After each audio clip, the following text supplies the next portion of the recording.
L'autre actualité dont je voulais vous parler avant 14h, c'est ce nouvel appel du pape François à un cessez-le-feu entre l'Ukraine et la Russie lors d'une interview diffusée le 9 mars.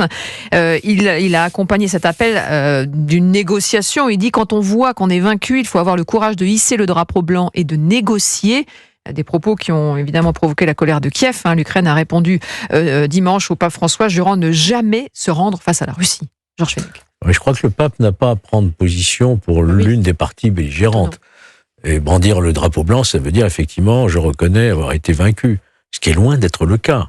Et rappelons quand même que l'Ukraine a le soutien encore de l'Europe, notamment. Les Américains, pour l'instant, c'est en suspens. Mais que le pape milite pour la paix, ça c'est tout à fait son rôle. Mais qu'il décide qui est vainqueur et vaincu, ça n'est plus son rôle. Alors, c'était une interview donnée à une télévision suisse, effectivement, qui est passée un peu sous les radars. Comme ça. Ou dans l'avion peut-être. Oui. Plus rien ne passe sous les radars. Négocier est un mot courageux. Quand vous voyez que vous êtes vaincu, que les choses ne marchent pas, ayez le courage de négocier. Voilà ce que le pape a dit. Oui, ce qui pose problème dans cette déclaration, c'est son timing. C'est-à-dire que la situation actuelle est très dure pour l'armée ukrainienne. On voit la manière dont le débat se passe, y compris dans notre pays, avec le Parlement qui est saisi de cette situation en ce début de semaine. Le représentant de Saint-Pierre est dans son rôle quand il appelle à la paix et au respect des droits humains, qui commence par « tu ne tueras point ».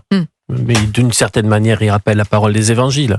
Là où, sur le plan diplomatique, son expression est maladroite pour le moins, c'est qu'il aurait dû adresser cette supplique prioritairement à Poutine et à l'agresseur. C'est là où il y a quelque chose qui peut être mal vécu, bien évidemment.